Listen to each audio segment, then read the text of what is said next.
Oh, I love technology. Welcome back. Well, those of you who might have seen my first attempt at this, welcome back. I dropped my phone halfway through. It all went horribly wrong, so I'm going to try again. And hopefully that previous attempt won't have saved to Facebook and be there to haunt me forever. Anyway, I'm just telling you today about this Squier Strat. Don't turn your nose up at the idea of it being a Squier. Back in the 80s in the Japanese factory, Squiers were producing some really superb guitars that really did compete with the US competition. And this is a Squier Strat. It is a 1987 Squier Contemporary Strat. That's its full name. This has been with me a couple of days.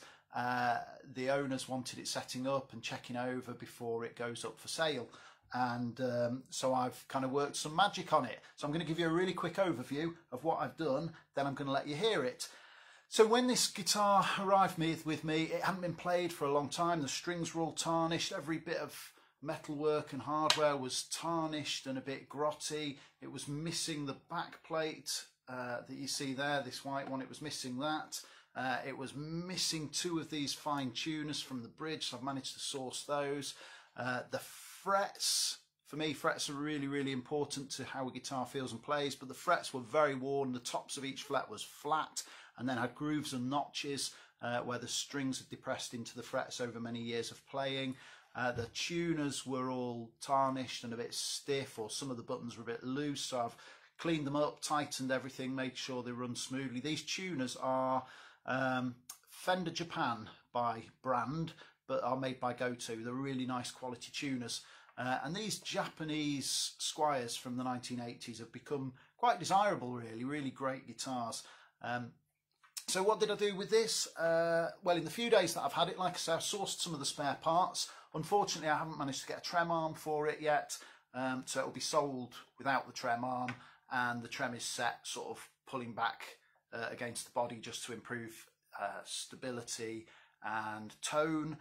But if the new owner wants to get a trem arm for it, they can always readjust this so that it floats and works more smoothly as a trem. So what did I do? First of all, I took it all to bits, because that's always the best way to get an idea of what's going on with the guitar. Check the neck pocket, check the serial numbers on the neck and the neck pocket, everything matches.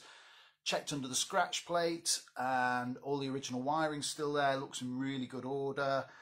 Cleaned all the switches, they were a bit crackly, a bit intermittent, cleaned all of them so they work really smoothly. Polished every bit of metal you can see, so it's all now really clean and shiny. It's not just a cosmetic thing, it actually improves functionality if you've got, you know, everything's nice and clean and everything does what it's meant to do properly. And then the frets. So I mentioned the frets already, they were fairly worn. I didn't want to give them a full level. A full fret level would have involved taking the tops off the frets down to the lowest point.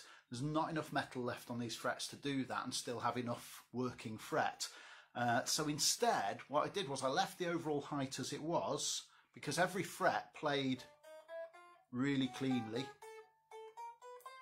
with no buzzes or rattles. But what I did was I reprofiled them, so I put the sort of dome back into the top of each fret so that the tops are all nice and rounded as far as I could.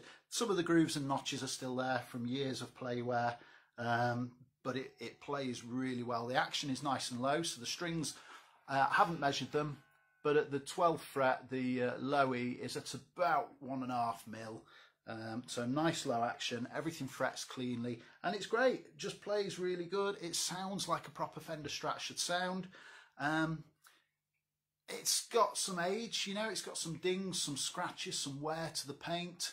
But then, you know, if you've got a 35-year-old Strat and it's not got dings and scratches, if it's not got any signs of natural wear or aging, it's clearly not been used.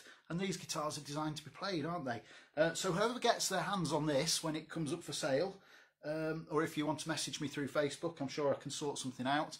They're getting a really great guitar, and it's proper, fully functioning. So I'll just give you some of the sounds. So this is on the neck pickup.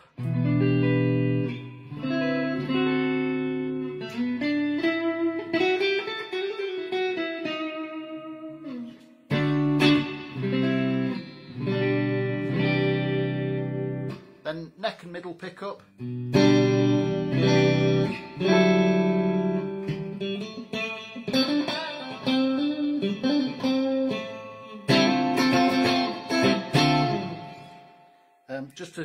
demo the controls.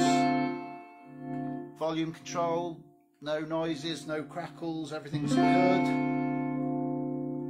That's the neck tone, rolls off nicely.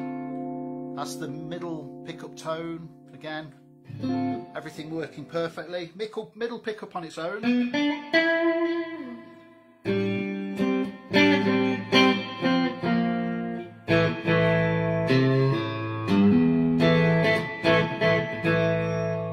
Then middle and bridge for that lovely Fender quack.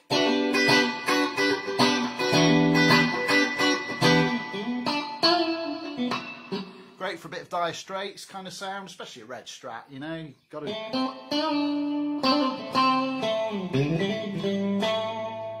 And then bridge only for that slightly raunchier sound.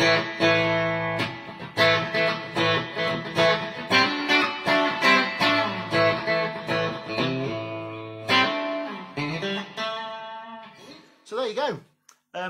Brilliant guitar. If anybody wants to get their hands on something that's like a proper, you know, proper quality Fender Strat without paying the ridiculous money. I mean, all the prices of guitars have shot up in the last 18 months, 2 years. You know, standard USA Strats were oh, that's a good question, Ian Rudd.